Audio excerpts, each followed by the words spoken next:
Pernah nggak sih sebagai orang tua, kita kadang bingung gimana caranya menjelaskan konsep-konsep keyakinan yang besar ke anak. Nah, gimana caranya biar rukun iman itu bisa tertanam di hati mereka, tapi dengan cara yang asyik dan mudah dimengerti. Yuk kita bedah bareng-bareng dalam paparan kali ini.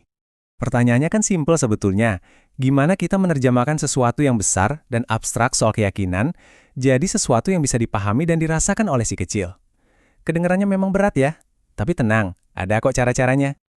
Oke, kita mulai dari dasarnya dulu ya. Fondasi kepercayaan. Kita awali dari pertanyaan paling penting, kenapa sih ngajarin ini sejak dini itu krusial banget? Jawabannya ternyata lebih dalam dari sekedar pelajaran agama loh. Nah, ini ada fakta menarik nih. Ternyata, mengenalkan rukun iman di usia emas anak, yaitu antara 0 sampai 5 tahun, itu dampaknya luar biasa. Ini bukan cuma soal menanamkan keyakinan, tapi juga ngebangun rasa percaya yang fundamental pada anak. Di usia ini kan otak mereka itu lagi kayak sponge, menyerap semuanya. Oke, lanjut. Sebelum kita ngomongin keenam pilarnya satu persatu, kita harus paham dulu nih, apa sih sebetulnya arti kata iman itu sendiri? Nah, ini kuncinya. Poin pentingnya di sini, iman itu bukan cuma sekedar percaya di dalam hati, nggak sesimpel itu. Ini tuh satu paket lengkap, harus diyakini di dalam hati, lalu diucapkan dengan lisan, dan yang paling penting, dibuktikan lewat tindakan kita sehari-hari. Tiga hal ini tuh nggak bisa dipisahkan. Sekarang kita masuk ke intinya. Bayangin aja, keyakinan ini tuh kayak sebuah rumah yang kokoh. Nah, rumah ini ditopang sama 6 pilar utama. Ini dia nih keenam pilar itu. Yang pertama jelas, keyakinan pada Sang Pencipta Allah. Kedua, percaya sama makhluk gaibnya, yaitu para malaikat. Ketiga, kita meyakini petunjuknya dalam kitab-kitab suci. Keempat, meneladani para utusannya, nabi dan rasul. Kelima, paham kalau ada kehidupan setelah kematian, yaitu hari akhir. Dan yang terakhir, keenam, menerima semua ketetapannya, baik dan buruk, atau yang kita kenal sebagai kodo dan kodar. Semuanya ini saling terhubung dan menguatkan.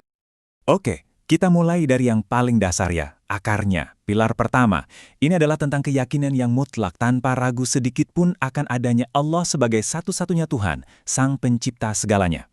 Tanpa akar yang kuat ini, pilar-pilar lainnya nggak akan bisa berdiri tegak.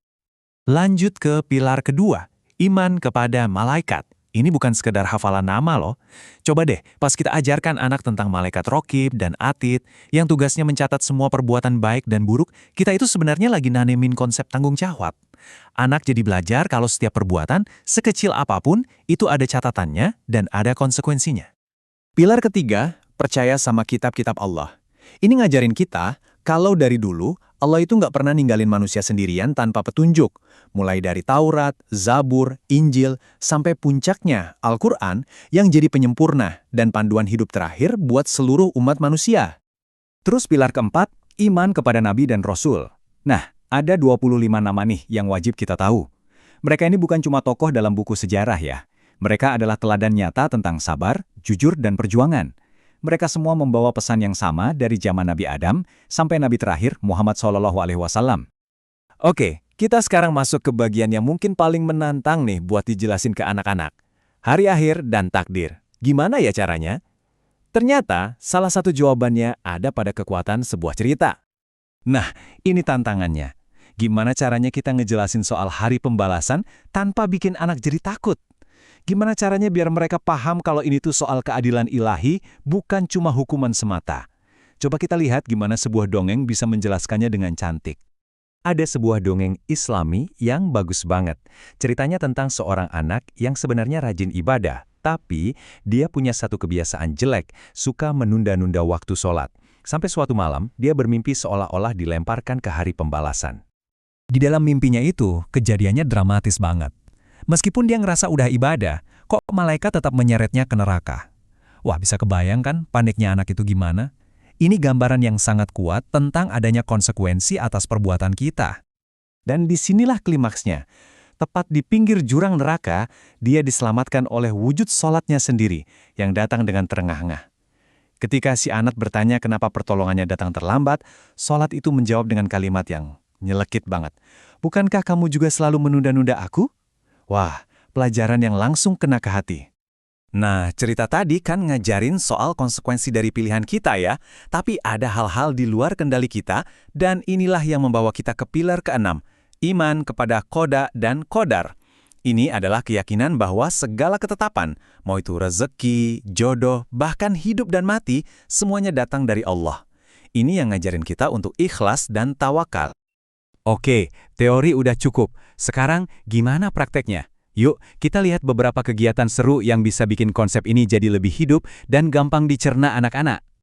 Nih, ada ide kreatif yang bisa banget dicoba di rumah. Bikin pohon rukun iman. Caranya gampang kok. Bikin aja pohon dari kardus, terus setiap pilar iman kita tulis di kertas warna-warni dan jadiin cabangnya. Dengan begini, belajar itu jadi kayak bikin karya seni yang bisa dipajang. Dan konsepnya bakal nempel terus di ingatan anak. Selain lewat visual, jangan lupakan kekuatan musik. Lirik dari lagu anak-anak yang populer kayak gini, melodinya kan gampang diingat ya. Ini bisa bikin keenam pilar iman itu nyantol di kepala anak tanpa mereka merasa lagi belajar. Tentu aja caranya nggak cuma itu, masih banyak lagi. Bisa dengan menghafal urutannya sambil main-main, atau rutin bacakan kisah Nabi sebelum tidur, atau bahkan bikin kartu tebak-tebakan nama Nabi. Intinya sama, repetisi yang dibungkus dengan cara yang menyenangkan. Pada akhirnya, metode manapun yang dipilih, yang paling penting adalah yang terasa paling pas dan otentik buat keluarga Anda. Jadi setelah dengerin semua ini, pertanyaannya sekarang bukan lagi gimana caranya, tapi lebih ke kapan mulainya. Kira-kira kisah, lagu, atau kegiatan kreatif mana nih yang bakal Anda coba duluan bareng si buah hati?